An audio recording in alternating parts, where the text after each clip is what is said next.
السلام علیکم ورحمۃ اللہ وبرکاتہ۔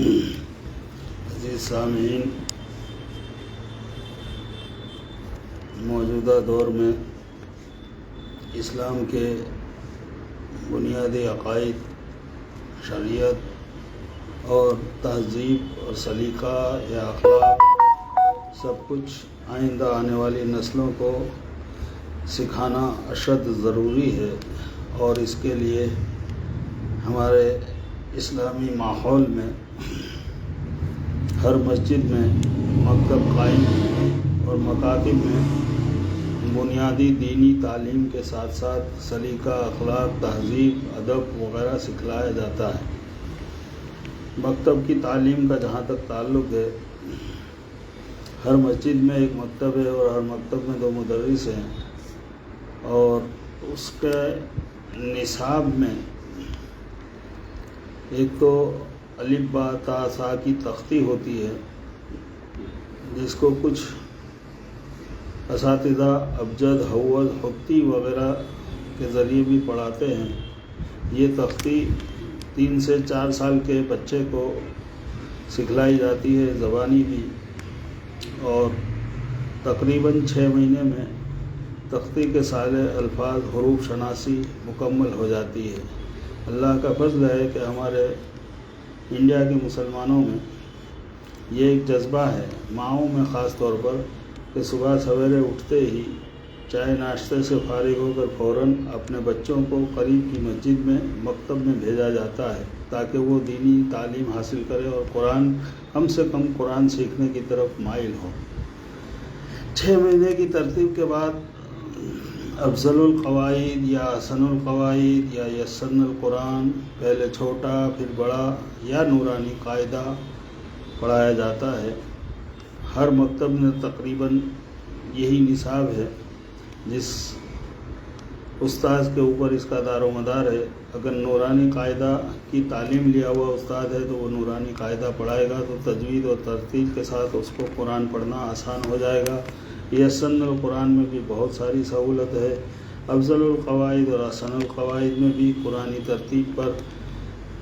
مرکب الفاظ اور اس کے بعد صورتیں، آیتیں وغیرہ اس کے اندر ہیں۔ یہ مشق بھی زیر زبر، تجوید، تنوین وغیرہ کی تقریباً 6 مہینے میں 4 سال کا بچہ پورا کر لیتا ہے۔ 4 سے 4.5 سال کا درمیان یہ نصاب ختم ہو سکتا ہے۔ اس کے بعد پارہ عام کی طرف ہمارے مکتب کے اساتذہ بچوں کو لے جاتے ہیں، تو پارہ عام، جس کو گھروں میں عام طور پر اماں پارہ بولا جاتا ہے، پارہ عام بھی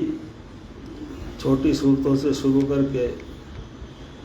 عما یتساءلون تک پڑھانے کے لیے تقریباً 6 مہینے کا وقت لگتا ہے۔ اس کے بعد آرام سے انشاءاللہ اگر عامہ پارہ صحیح تلفظ اور صحیح تجوید اور ترتیل کے ساتھ پڑھ چکا تو پھر اس کو ناظرہ قرآن پڑھنے میں کوئی تکلیف نہیں ہوتی، اور 1 2 رکوع کر کے روزانہ اگر وہ ناظرہ قرآن سناتا ہے، حروف شناسی اور ہر قسم کے تجوید کے ساتھ اور زیر زبر پیش اور تنوین وغیرہ، ادغام وغیرہ کے ساتھ اگر وہ پڑھتا ہے اور استاد کی موجودگی میں پڑھتا ہے، تو روزانہ کے 1.5-2 گھنٹے کی محنت میں دوسرے 6 مہینے میں وہ تقریباً قرآن کی طرف پورا قرآن نہیں تو 10 پارے بھی وہ مکمل کر لیتا ہے، اور اس کے بعد کے 10 پارے، ٹوٹل 30 پارے ہیں، وہ عنقریب 2 مہینے میں، دوسرے 2 مہینے میں پورا کر سکتا ہے۔ اس دوران اگر ہمارے مکتب کا اساتذہ کچھ تو اس کی فکر کرتے ہیں کہ اس کو اردو کی طرف مائل کرتے ہیں، تو پارہ عام کے ساتھ ہی وہ اردو کا آسان قاعدہ سکھلاتے ہیں، اور ساتھ اگر اردو کا آسان قاعدہ جس میں حروف عربی کے جو حروف ہیں تختی کے، اس کے علاوہ چا اور پا وغیرہ جو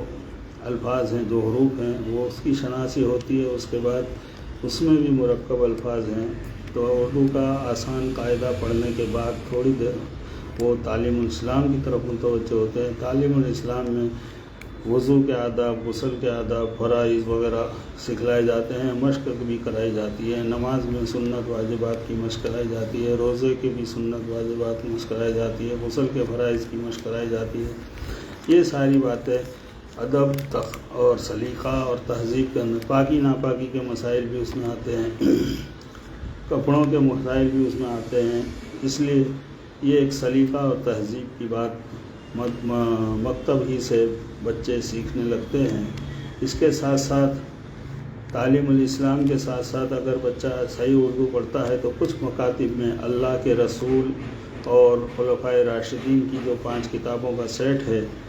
حضرت عمر، حضرت ابوبکر اور حضرت عثمان اور حضرت علی، یہ چاروں کتابیں اور اللہ کے رسول، یہ 5 کتابوں کا سیٹ بھی کہیں کہیں پڑھایا جاتا ہے۔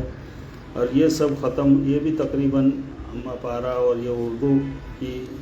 مشق بھی 6 مہینے کے اندر مکمل ہو سکتی ہے۔ اس کے بعد اردو خود پڑھنے لگتا ہے تو ہمارے مکتب کے اساتذہ جو فکر مند ہیں تاکہ دین کو مکمل کرنا ہے، ان کو بنیادی مسائل اور بنیادی دین کی سمجھ مکمل کرنی ہے، تو لڑکیوں کے لیے بیشتی زیور ہے اور لڑکیوں کے لیے بیشتی سمر، وہ بھی کہیں کہیں پڑھائی جاتی ہے، لیکن اب تقریباً غائب ہو چکی ہے، چونکہ ہمارے گارڈین کا مزاج یہ بنا ہوا ہے کہ بچے کو صبح میں